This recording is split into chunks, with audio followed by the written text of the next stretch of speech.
Ufrovisión presenta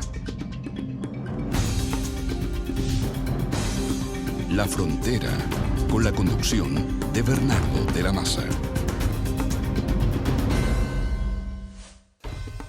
¿Cómo están ustedes? Encantado de saludarlos nuevamente. Estamos con una entrevistada interesantísima que es la doctora María Elena de Negri, una de las más destacadas profesoras de la Universidad de la Frontera.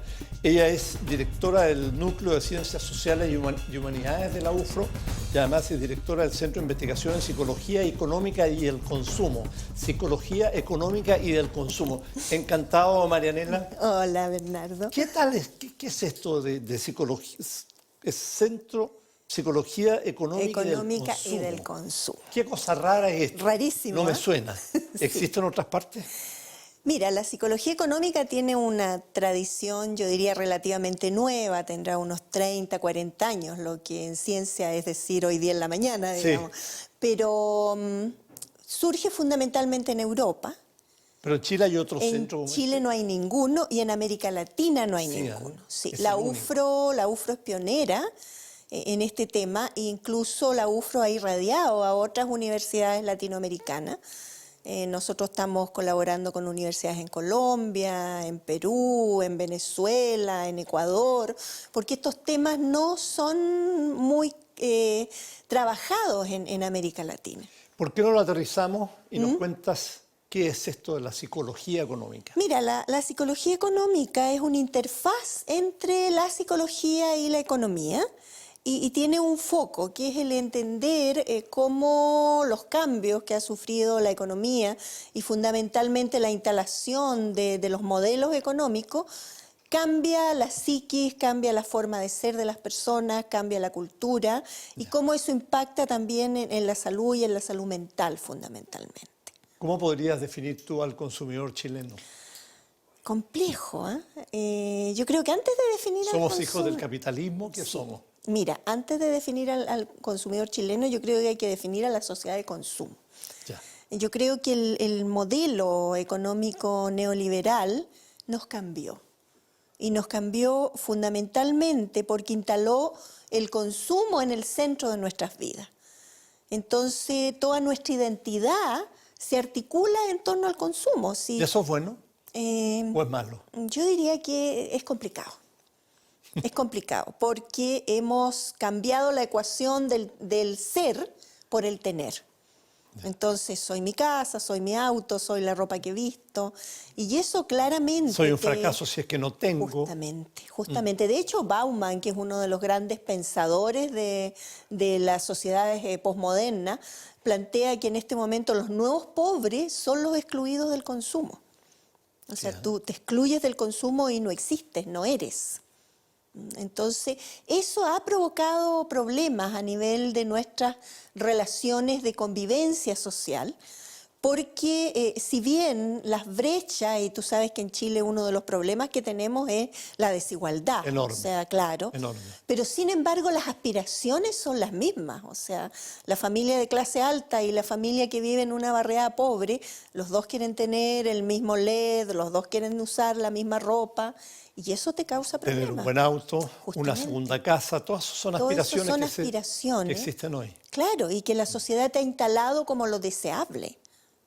Entonces, eso ha impactado claramente al consumidor chileno. ¿El consumidor aquí en la Araucanía es distinto que el de otras partes de Chile? A ver, yo te diría que el consumidor en la Araucanía, dadas las características regionales, sí, hay ciertas particularidades de lo urbano, de lo rural, pero si pensamos un poco en el consumidor urbano, es bastante parecido al resto de los consumidores, no solo del país, sino que de Latinoamérica y del mundo en general, porque se han homogeneizado también los estilos de consumo, pero con menos recursos. Porque esta es la región, una de las regiones más pobres del país, y eso se nota. ¿Chile sigue siendo un país ejemplar o envidiado por América Latina, dado su alta capacidad de consumo? Yo creo que sí. Yo viajo harto por América Latina. Por eso te lo pregunto. Sí, viajo harto por América Latina y es curioso porque ellos envidian mucho el nivel de desarrollo que ha tenido Chile. Sí. Envidian los indicadores macroeconómicos, pero no saben mucho de lo que pasa al interior de Chile, o sea, un poco del drama cotidiano de las familias que luchan con el endeudamiento, luchan por sobrevivir con recursos escasos, pero al mismo tiempo con dar una imagen de éxito hacia afuera, entonces es súper complicado. Doctora o Marianela, el endeudamiento es uno de los principales problemas hoy en el país. Sí. Alto endeudamiento. Alto ¿Y endeudamiento. eso es nuevo? ¿Es a raíz de la crisis que estamos viviendo? No, yo diría que es una curva que ha ido ascendiendo a través del tiempo, porque cada vez se han ido sofisticando más nuestros gustos de consumo. Entonces, desde esa perspectiva, cada vez necesitamos más para poder estar felices. Si tú miras las cifras, por ejemplo, de la propia superintendencia de bancos e instituciones financieras, vas viendo que cada año va subiendo, va subiendo, va subiendo. ¿Se puede medir en cifras o en Sí. porcentaje? Sí. ¿Cuáles son? Mira, Más o menos. Claro, en los estudios que nosotros hemos hecho, alrededor del 80% de la gente tiene alguna deuda, ¿ya? ¿Y qué porcentaje de sus ingresos está en deuda? Mira, las cifras de la superintendencia de bancos en eso son bien preocupantes, porque depende del nivel socioeconómico y depende de la etapa de edad, pero perfectamente una familia puede estar endeudada en el 70, en el 80% de sus ingresos, o sea, eso se le va en pagar, Sí, pagar. Y además están endeudados 4, 5, 6, 7 veces, lo que se llama el apalancamiento, digamos. ¿Qué significa eso? Tiene que ver con cuántas veces estás endeudado en términos de tus ingresos, ¿ya? Entonces, ¿eso qué significa? Que de repente no te bastaría una vida para pagar todo lo que debes. Qué brutalidad. Es brutal, O sea, hay gente sí. que gana 500.000 y que debe 20 millones. Claro, claro. Y eso, si tú piensas, son varias generaciones para terminar de pagar todo eso. Y eso porque además va aumentando. nos hace ser una sociedad que tiene mucho pero que no es feliz. Pero fíjate que eso es curioso, ¿ah? Porque si tú sabes el último estudio de Sí, felicidad, fue muy sorprendente. sí, salimos bastante bien. Indica que los Ahora, chilenos están entre los más felices de entre los América más Latina. felices. Pero lo que pasa es que además el tema de la felicidad conceptualmente también es bastante discutible. ¿Por qué? Porque medir la felicidad tiene una cosa circunstancial también muy alta. Como es el estado afectivo, los estados afectivos cambian. Entonces tú podrías estar feliz hoy día y mañana no, digamos. A mí me dan más seguridad las cifras de satisfacción con la vida, por ejemplo, que es más bien el tema cognitivo. Y ahí estamos generalmente en todos los estudios en un nivel medio. ¿Ya? No estamos tan satisfechos. Mariela, yo te quiero hacer un comentario de algo que me sorprendió en el verano. Estamos en una situación económica que supuestamente es mala o preocupante o inquietante o lo que sea, con un crecimiento bajo, en fin. Sin embargo, en el verano yo recorrí desde La Serena hasta toda la región de la Araucanía, estuve veraneando aquí en Coñaripe, estuve Sí. en Panguipulli, que no es Araucanía pero estamos al lado, en Temuco, en Puerto Saavedra, cantidades de gente en las carreteras, en los autos, en los trenes, en los aviones, lleno de gente además que se veía contenta. Sí. La familia con la abuela, con los niños, con su gente consumiendo una brutalidad. Entonces, ¿cómo se explica? A ver, otra de las características de las sociedades de consumo actuales es lo que se llama el presentismo. O sea, vive hoy día, no importa qué pase mañana. Sí, digamos. Y yo creo que muchas familias chilenas viven así.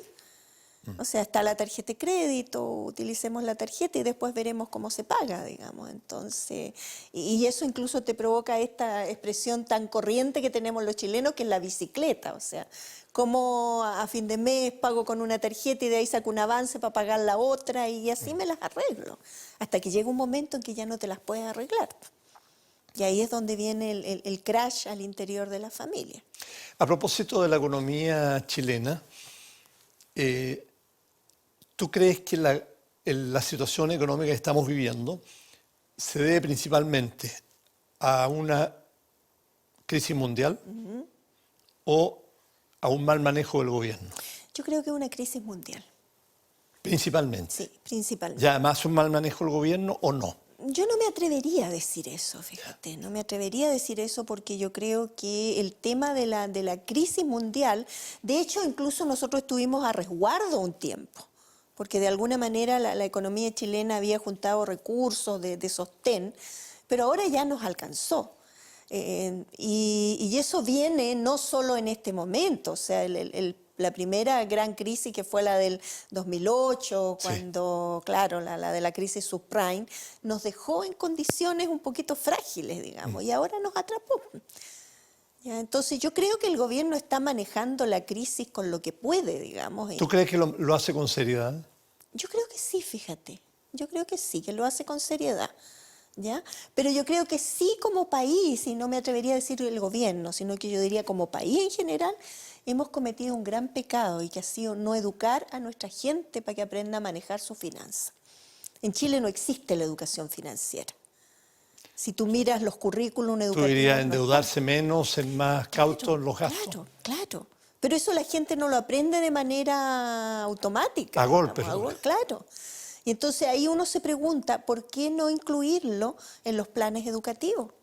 O sea, nosotros entramos en la OCDE y la OCDE tiene como uno de los mandatos para sus países miembros que tienen que tener una política nacional de educación financiera.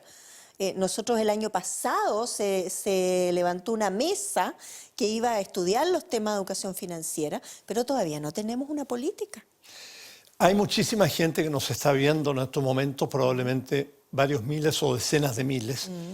¿Tú qué le dirías a ese padre o a esa madre que nos está viendo como profesora de la universidad, mira, doctora en economía? Sí, yo lo primero que le diría a la gente, que sobre todo a la clase media, porque es el segmento que a nosotros más nos preocupa,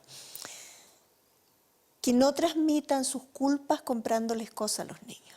Ya. Eso es lo fundamental, eso es lo que nosotros hemos encontrado en todos nuestros estudios.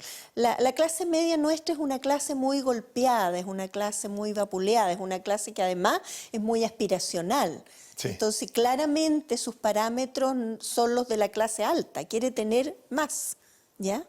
Y entonces, desde esa perspectiva, trabaja muchas horas, papá y mamá, y no está con los niños. Y bueno, eso le crea culpa. Sobre este tema vamos a conversar en un instante. Vamos a hacer una pequeñísima pausa y estamos de nuevo con ustedes.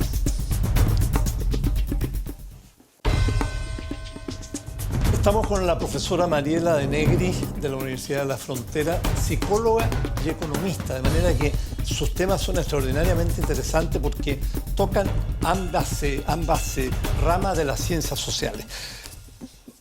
Mariela, tú estabas diciendo algo que me parece extraordinariamente interesante, que a los niños no hay que uno pagar las culpas de uno dándole más. Sí. O sea, el padre que no puede estar con él, con los niños, o la mamá que no puede estar con ellos, atenderlos todo lo que quisiera, ¿qué hace? Les compra y les compra y les compra y les da todo lo que el niño quiere. Eso es fatal. Es fatal. Es una pésima educación. ¿Y qué crea en el niño eso? Mira, lo primero que crea es que refuerza esta idea del tener por sobre el ser. O sea, eso está claro. O sea, es mucho más importante tener porque algo el niño que se ser acostumbra, una buena persona, un trabajador. Se acostumbra que el cariño se mide por lo que tú tienes. Y por lo que uno regala. Justamente. Entonces, si tú eres mi papá y me compras cosas, me quieres. Si no me compras, no me quieres. Sí, Y eso es bastante complicado, porque todo el tema valórico pasa en un segundo plano, a pesar de que nuestra clase media sigue transmitiendo el mismo discurso valórico que ha transmitido siempre, el valor del sacrificio, de la austeridad, del esfuerzo, la amistad. Claro, pero sin embargo, a la hora de las peticiones de consumo de sus hijos, se le olvida el discurso y les compra todo lo que los niños quieren. Entonces yo creo que los padres necesitamos reflexionar un poco ese tema. El país entero. El país entero, sí. Es una locura cómo se consume. Sí. Por ejemplo, en las fiestas de Navidad, ver a la gente como loca en los locales comerciales, comprando como si el mundo se fuera a acabar. ¿Sí? Y por lo que tú dices, es a costa de deudas, o sea, de infelicidad y de inseguridad. Pero mira, si aquí en Chile, el año 2008, cuando fue la gran crisis económica, la subprime, sí, pasó algo psicótico, diría yo. A ver. Y fue el año que en la Navidad más vendió el comercio. Sí, Entonces, acuérdate que habían ofertones de departamentos, venta nocturna de departamentos, por ejemplo. Y la gente iba y se compraba un departamento como quien se compra un par de zapatos. Entonces, eso es irracional. O sea, algo nos ha pasado como sociedad que no nos hemos ido dando cuenta cómo hemos ido cambiando. ¿Cómo podemos cambiar eso? Que ciertamente no es bueno, ¿no? No, no es bueno. Volver un poco a lo que era el Chile de antes. El Chile austero. Austero, sí, exactamente. Si Chile era un Chile austero, un Chile de no aparentar, como mucho de la cultura agrícola que nosotros traíamos, digamos. Sí. Entonces, de repente entramos en esta espiral y no hemos parado más. Entonces, yo creo que yo insisto, yo creo mucho en la educación. Y yo creo que son temas que nosotros no estamos ¿Tú crees tratando. que tenemos una vuelta atrás? ¿O ya estamos lanzados como Estados Unidos en un consumismo que no tiene fin? Sí, no sé si vamos a tener Porque una vuelta. es rico tener rico auto nuevo, casa nueva, televisor nuevo. Justamente. Dormir en la puerta de la tienda porque va a salir el nuevo iPhone y claro, o sea, eso está. No sé si vamos a volver atrás, pero yo creo que hay que introducir algún elemento de racionalidad en este cuento. Y ahí yo te insisto, yo confío mucho en la educación. Nosotros hemos estado trabajando fuerte en educación financiera, estamos trabajando con la superintendencia de bancos e instituciones financieras, tenemos un convenio con ellos, estamos trabajando con el CERNAC también, por lo tanto estamos ayudando a la formación de profesores, estamos trabajando también en la propia universidad en la formación de los docentes que están inicialmente formándose en estos temas. Ahora, es a largo plazo, no es algo que tú puedas decir, lo instalo hoy y ya cambia, pero hay que hacer algo. Tú hablabas mucho de la clase media, que es un tema fundamental, Sí. que es la que está sufriendo fuertemente esta situación. Pero hay una clase media, la clase media chilena emergente, que viaja, que tiene una segunda casa, o que tiene un montón de cosas que antes no tenía, gente que era de origen extraordinariamente humilde y que hoy tiene su casa propia, a lo mejor tiene un auto, tiene, etcétera, y sus hijos llegan a la universidad, primera generación. ¿Cómo se ha logrado esto en tan poco tiempo? ¿A costa de endeudarse también?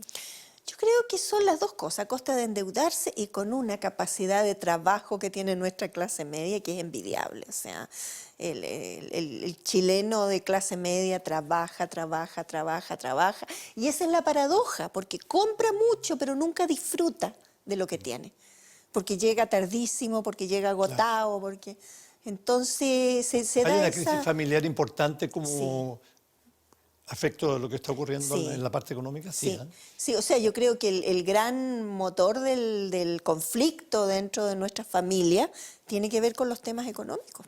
¿Ustedes en la universidad lo estudian estos temas? Sí. Nosotros hicimos hace relativamente poco un estudio grande con familias de los 3 niveles socioeconómicos. ¿Qué arrojó principalmente? Mira, lo primero que arrojó fue que existen diferencias entre los niveles socioeconómicos en cuanto a lo que es la educación económica de sus hijos y lo que nosotros llamamos la socialización económica, que es cómo tú transmites las pautas de interacción con el mundo económico. Ahí, ¿qué es lo que encontramos? Y por eso que yo te decía que la clase media era la que más nos preocupaba, que la más frágil era la clase media. Donde habían estos padres estresados, estos padres culpabilizados, niños terriblemente demandantes, o sea, cómo los padres educan en la clase media a sus hijos para ser consumistas. Y en la clase alta, que habitualmente existe este mito, no, el hijito su papá, y resulta que no. O sea, la clase alta educa a sus hijos para administrar bien los recursos. Esto es una sorpresa. Sí, para nosotros fue una verdadera sorpresa. Pero los únicos padres que enseñaban a sus hijos cómo administrar el dinero, que entregaban mesada, por ejemplo, que la literatura mundial muestra que es una de las formas más eficientes de enseñar a los niños a manejar el dinero, era la clase alta. Además, eran los únicos niños que tenían pequeños emprendimientos. O sea, se estaban formando como los futuros empresarios. Eran niños Eso se da mucho hoy día en Chile. Sí. No así en la clase media, porque el niñito de la clase media es el que pide, y el padre le da. Hablemos un poquito, doctora, de la clase baja chilena y en especial de la Araucanía. todavía y dónde están, si es que existen, bolsones de extrema pobreza en nuestra región? Sí, yo creo que sí. Es que en nuestra región hay una cosa que como que complica el análisis, y es que tenemos también alta ruralidad todavía. Entonces mucha de la pobreza también está situada en las zonas rurales, ¿ya? Pero también a nivel urbano todavía subsisten sectores de Temuco, de Angol, de las ciudades más grandes, donde hay pobreza y pobreza dura.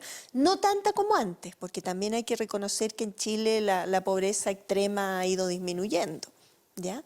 Pero subsiste.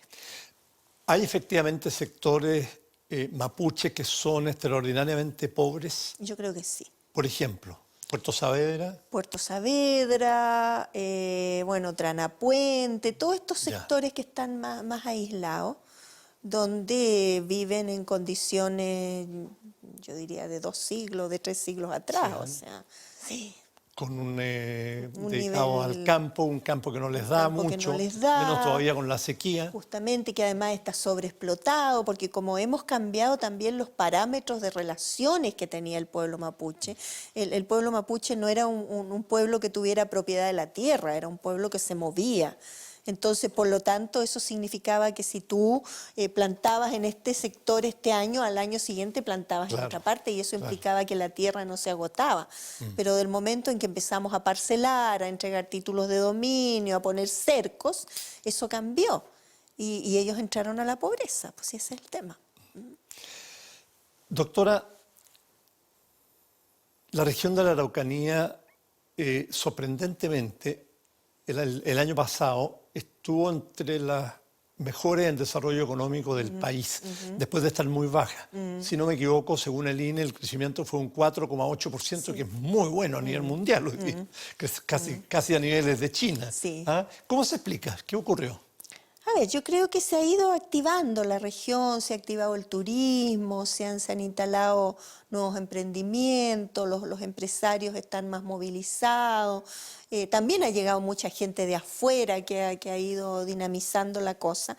Pero también yo creo que a veces las cifras son un poco engañosas, porque claro, cuando tú estás muy abajo, Es fácil un poquito crecer. que crezca, claro. Un 4,8%. Claro, entonces yo no sé hasta cuándo nosotros podemos seguir manteniendo ese ritmo, ¿te fijas? Entonces, sobre todo porque la región de la Araucanía todavía sigue siendo una región de mucho servicio, y eso es riesgoso. Pero es bueno también, Es bueno, es bueno. porque aporta a la economía. Aporta a la economía, pero hay que tener también indicadores más sólidos, Sí. porque el servicio es fluctuante. Esta es una región potencialmente fuerte económicamente. Y si lo es, ¿cuáles son los puntos que pueden resultar mayormente atractivos o que tienen mayor futuro para un mayor desarrollo económico? Sí, mira, yo creo que hay un tema que la región, si bien está explotando, todavía no ha explotado lo suficiente, que es el tema turístico. O sea, nosotros tenemos una región que es riquísima culturalmente. Es una región donde están las raíces de la etnia nuestra, pero también tenemos una amalgama de suizos, italianos, alemanes. Tenemos pueblitos que tú los recorres y parece que estuvieras en Alemania, tienes otros que parece que estuvieras en Suiza. Entonces yo creo que eso todavía Almirante Pastene en Italia. Claro, claro. Todavía no lo hemos explotado, no hemos sabido darle una direccionalidad que no sea un turismo estacional. Todavía tenemos mucho turismo estacional y no se justifica, porque podríamos tener un turismo permanente todo el Durante año. todo el año. Todo el año, claro. Pero para eso también tenemos que cambiar nuestra cultura de trato al turista. Yo creo que nosotros todavía tenemos esta cultura. ¿No le damos una buena atención? No le damos una buena ¿Por atención. qué? A ver. Porque tampoco ha habido una estrategia de ¿Pero formación. en qué sentido de no los- se lo damos? Mira, lo primero es que... Primero el turista anda perdido por las calles, no sabe cómo llegar No sabe cómo llegar a ninguna parte. Y Es cierto. cuando llega a un hotel o donde sea, le damos el palo inmediatamente y no vuelve más, digamos. Porque pensamos que hay que ganar rápidamente, y entonces también ahí tenemos un Es que tema. son 2 meses nomás, pues entonces hay que aprovecharlo. Claro, porque tenemos esta idea del turismo estacional. ¿ya? Tenemos insuficiente manejo del inglés en la gente que atiende Sí. al turista. Entonces eso nos cierra las posibilidades con los turistas anglosajones o que vienen de otras partes. O sea, ahí hay una potencialidad que tenemos que desarrollar. Tenemos que desarrollar la personalidad de marca de nuestros lugares turísticos. Y eso tenemos que estudiarlo porque no lo hemos estudiado. Cuando uno va a zonas como Bariloche o San Martín de los Andes y muchos Sí. otros en Argentina, encuentra una capacidad hotelera notable, Sí. una atención en los restaurantes y en las tiendas extraordinario. Eso no está aquí, No, no está. definitivamente, y tampoco hay una gran cantidad de hoteles. No, no. Y de repente hay hoteles que en cualquier parte del mundo serían de 1 estrella o Sí, que aparecen y que de aparecen- 3, de 3 hasta de 4 y que te cobran como de 4 teniendo servicios de 1 o de menos de 1. Entonces, yo creo que ahí nos falta homogeneizar también y aplicar de manera más rígida esa clasificación para hacer que efectivamente nuestros empresarios hoteleros empiecen a tirar para arriba. Pues sí, ahí hay un tema que no lo hemos trabajado. ¿Esa es una responsabilidad del Estado o del empresario privado? Yo creo que de ambos, de ambos. Yo creo que hace falta una estrategia más agresiva del Estado en términos de propiciar la capacitación del empresario turístico. Ahí sí que hay que hacerlos trabajar duro, digamos. Ya. Marianela, tú hiciste un curso muy especial para doctorarte en España, que creo que duró como 4 o 5 años. Sí, sí. ¿En qué fue? A ver, mi tesis. Su tesis, Mi sí, tesis doctoral. doctoral fue un modelo de comprensión del pensamiento económico en la infancia y en la adolescencia. O ¿Cómo sea, lo traducimos eso en Eso lo chileno? traducimos en chileno, que yo me pregunté, ¿cuándo empezamos a entender nosotros algo del mundo económico y qué entendemos en las ¿A qué distintas edad? etapas? Mira, yo ¿Esa es la idea? ¿A trabajé... qué edad? ¿A qué edad? ¿A qué edad? ¿Y cuál es la Yo respuesta? trabajé con niños bastante chiquititos, desde los 5 años hasta los 18 años. Y una primera constatación es que los niños desde muy pequeños buscan comprender el mundo de la economía. O sea, la economía no es cosa de adultos, la economía también es cosa de niños. Y ellos construyen una serie de explicaciones para entender el mundo económico. ¿Mm? Entonces, eso es un tema que por lo menos a mí me fascinó, te digo. ¿A qué edad el niño ya puede entender conceptos económicos? Mira, a ver, yo ahí haría una diferencia entre entender conceptos económicos y entre desarrollar actitudes hacia la economía. ¿Ya? Yo diría que las actitudes y los hábitos lo más temprano posible.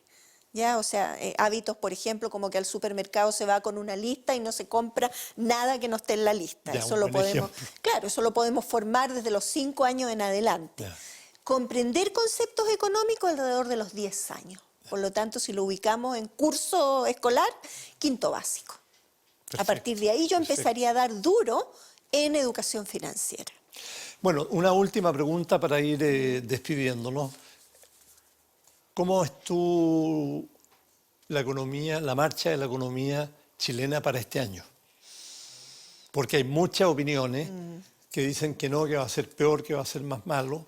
Sin embargo, algunos dicen no, eso lo dicen algunos empresarios para frenar las reformas del gobierno.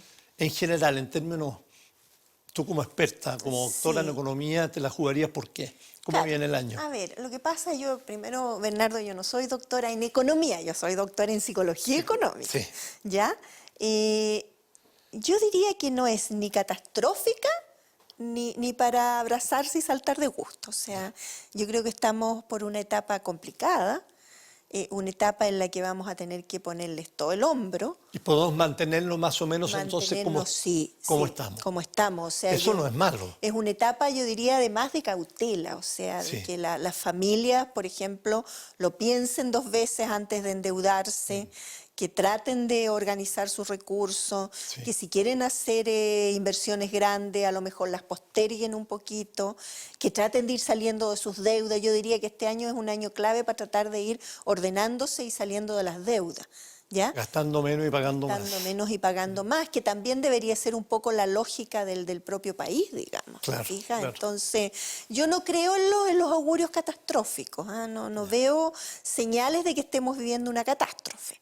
¿Ya? Bueno, ojalá, yo decía, sea un año más o menos parecido, porque cuando uno mira economías extranjeras, particularmente, por ejemplo, la de Brasil, es una debacle. Entonces, Sí. con que nos mantengamos creciendo al 2% Sí. en medio de esta crisis puede ser aceptablemente bueno. Sí, es que hay una cosa ahí que y con eso a mí me gustaría un poco quedarme. Yo creo que nosotros estamos corriendo riesgos en el sentido que estamos debilitando la institucionalidad, que eso es lo que le pasó a Brasil. Si tú debilitas la institucionalidad, cualquier crisis que venga de afuera no la vas a poder soportar. Ya. O sea, o nos tomamos en serio estas tareas que tú has señalado, Sí. o podemos derivar a una crisis Claro, institucional y y política grave. Y además no sigamos con esta cacería de bruja, o sea, diciendo que esto es malo, esto otro es malo y esto otro también es malo, porque si nos debilitamos como país, Unámonos ahí un sí que poquito. estamos perdidos. Bueno, un millón de gracias por haber estado con nosotros. Interesantísima conversación con la profesora de la Universidad de la Frontera, Marianela de Negri, experta en psicología económica. Nos vemos en otra oportunidad. Ufrovisión presentó La Frontera, con la conducción de Bernardo de la Maza.